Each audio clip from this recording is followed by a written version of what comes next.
భగవద్బంధువులారా, భగవద్ అనుగ్రహాన్ని సాయుధ్యాన్ని ప్రసాదించే తిరుప్పావి ధనుమాస వ్రతంలో మనం 6వ రోజుకి చేరుకున్నాము.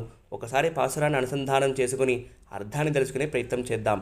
పుల్లుం సిలుంబెనుగాన్ పుల్లరయ్యన్ కోయిలిల్ వెள்ளై విలిసెంగిన్ పేరరవం కేట్టిలయ్యో పిళ్ళాయుజంది రాయి పేய் முனை நஞ்சண்டு கள்ளச்செகடம் கலக்கலிய காலோச்சி வெள்ளத்தரவில் துளுமுறந்த வித்தினை உள்ளத்துக்கொண்டு முனிவர்களும் யோகிகளும் மெல்ல வெலென்று అరియన్ర పేరరవం ఉళ్ళుం పుగుందు కులరిందేలోర్ ఎంబావాయ్. ఆహారం కోసం పక్షులు బయలుదేరాయి.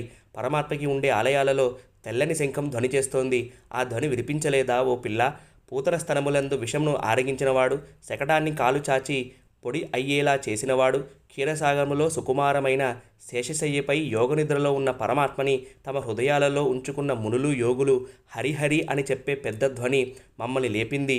నీవు కూడా లేచి రా అని ఈ పాసురంలో మొట్టమొదటి గోపికని లేపుతోంది అండాళమ్మవారు. ఈ పాసురంలో ఉన్న ఆంతర్లీనంగా ఉండే విషయం ఏమిటి అంటే, పరమాత్మని అనుభవించడం అనేటువంటిది ఒక్కరే చేయకూడదు, 10 మందితో కలిసి అనుభవించాలి అని అర్థం. పరమాత్మని ఆశ్రయించినప్పుడు సప్రయత్నంతో చేయకూడదు. ఇదివరకు భగవద్ అనుభవం పొందిన వారిని ఆశ్రయించాలి, వారే ఆచార్యులు అని అంటోంది అండాళమ్మవారు. ఈ 10 మంది గోపికల్ని లేపడంలో ఉన్న అంతర్యం ఏమిటి అంటే, 10 మంది ఆళ్వారుల్ని ఆశ్రయించడము అని అర్థం. తిరుప్పావై అంతా కూడా ఆచార్య వైభవమే కనిపిస్తుంది.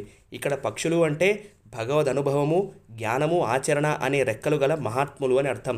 మనకి భగవత్ప్రాప్తి కలిగింది అని ఎప్పుడు తెలుస్తుంది అంటే, ఈ మహాపురుషుల వాక్కులు మన చెవిలో పడటమే మొదటి గుర్తు. శ్రవణం మీద ఆసక్తి కలిగింది అంటే పరమాత్మ మన దగ్గరికి వస్తున్నాడు అని గుర్తించాలి. శంఖము అంటే ప్రణవము అంటే ఓంకారము అని అర్థం. ఓంకారము ఈ జీవుడు పరమాత్మకే చెందినవాడు అని సూచిస్తుంది. ఇంత చెప్పినా కూడా ఆ లోపలున్న గోపిక లేవలేదు. అప్పుడు కృష్ణుడికి కలిగిన ఆపదల్ని చెబుతారు ఈ బయటున్న గోపికలందరూ కూడా. అవి పూతన శకటాసుర వృత్తాంతాలు.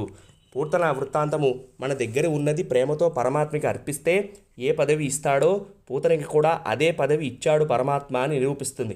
అహో బకీయం స్తనకాలకూటం జిగాం సయాపా యదప్యసాధ్వి లేభేగతిం ద్రాక్షితం తతోన్యం కంవాదయాళం శరణం వ్రజేమ అని అంటారు వ్యాసుల వారు శ్రీమద్భాగవతంలో. చంపేద్దామని వచ్చిన పూతనకి కూడా మోక్షాన్నే ఇచ్చాడయ్యా, ఇంకా అటువంటి పరమాత్మని ఆశ్రయించకపోతే ఇంకెవరిని ఆశ్రయించాలి అని ఆ శ్లోకానికి అర్థం. శకటాసుర వృత్తాంతంలో శకటము అంటే మన శరీరము అని, దీనికి పాపపుణ్యములు అనే 2 చక్రాలు ఉంటాయి. ఎప్పుడైతే కృష్ణ పాదారవింద స్పర్శ తగులుతుందో అప్పుడు ఈ పాపము పుణ్యము తొలగిపోతాయి అని అర్థం. పరమాత్మకి సర్వవిధ కైంకర్యము చేసేవారు యోగులు. లక్ష్మణస్వామి అందుకు ఉదాహరణ. పరమాత్మకి నిత్యం స్మరిస్తూ ఉండేవారు ముని.